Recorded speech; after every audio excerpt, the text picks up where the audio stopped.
Assalamualaikum warahmatullahi wabarakatuh.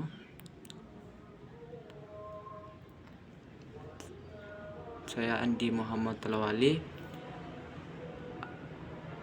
dari kelas TP4 Prodi PAI ingin menjawab soal UTS Ilmu Al-Quran.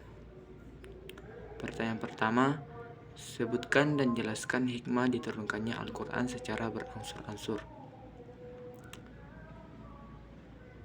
Jadi, yang pertama, menetapkan hati Rasulullah. Turunnya Al-Quran secara bertahap membantu Nabi Muhammad SAW untuk lebih mantap dalam menjalankan tugas kenabian. Yang kedua, pemahaman dan hafalan.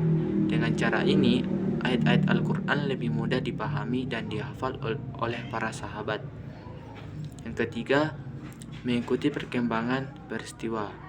Al-Quran turun sesuai dengan konteks kejadian yang terjadi, sehingga memberikan solusi yang tepat pada masanya. Yang keempat, melemahkan lawan-lawan. Turunnya Al-Quran secara bertahap menjadi tantangan bagi orang-orang kafir untuk menandinginya. Yang kelima, menguatkan iman. Setiap turunnya ayat baru semakin menguatkan iman para sahabat akan kebenaran wahyu dari Allah Subhanahu wa Ta'ala. Pertanyaan kedua, jelaskan secara Jam'ul Quran wa Kitabuhu.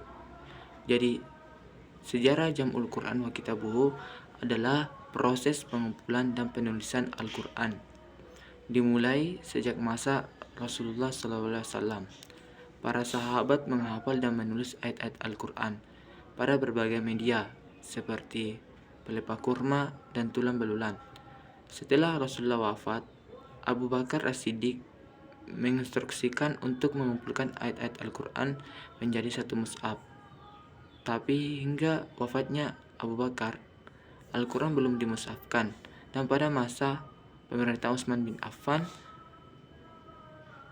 Al-Quran dibukukan dan disalin sebanyak-banyaknya, lalu disebarluaskan ke berbagai negeri. Pertanyaan ketiga, jelaskan apa yang dimaksud munasabah Al-Quran dan berikan contohnya. Munasabah Al-Quran adalah keterkaitan antara satu ayat dengan ayat lainnya, satu surah dengan surah lainnya, atau bahkan antara keseluruhan Al-Quran.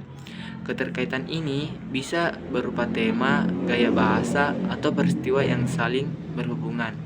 Contohnya, surah Al-Baqarah dan Imran berkaitan karena membahas tentang iman, keimanan, dan hukum-hukum. Pertanyaan keempat, berikan masing-masing satu contoh ayat Makkiyah dan Madaniyah. Ayat Makkiyah, ayat yang turun di Mekah.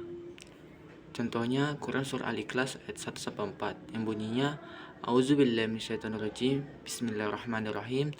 Qulillahu ahad, Allahu samad, lam yalid wa lam yulad wa lam yakul lahu kufuwan ahad. Ayat Madaniyah, ayat yang turun di Madinah. Contohnya Quran surah Al-Jurat ayat 9 yang bunyinya A'udzubillahi minasyaitonirrajim. Wa in ta'ifatani minal mu'minina iqtatalu fa aslihu bainahuma fa in bagat ihdahuma 'alal ukhra faqatilul lati tabghi hatta tafi ila amrillahi fa in fa'at fa aslihu bainahuma bil adli wa aqsitu innallaha yuhibbul muqsitin. Pertanyaan kelima, jelaskan apa maksud ayat Al-Muhkam dan ayat Al-Mutasyabih dan berikan masing-masing contoh. Ya.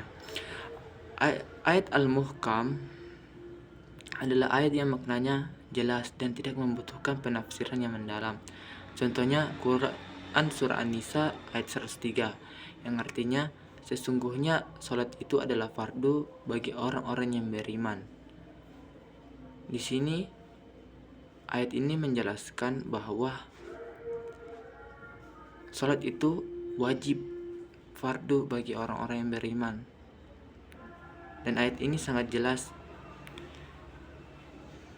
Sedangkan Ayat al-mutasyabih adalah ayat yang maknanya lebih luas dan membutuhkan penafsiran yang mendalam. Contohnya Quran Surah Ar-Ra'd ayat 17 yang artinya Allah menurunkan air dari langit, lalu Dia membagi-bagikannya menjadi sungai-sungai.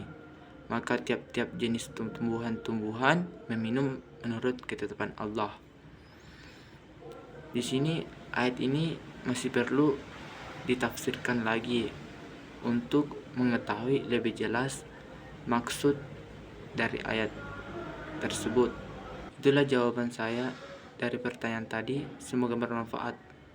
Wassalamualaikum warahmatullahi wabarakatuh.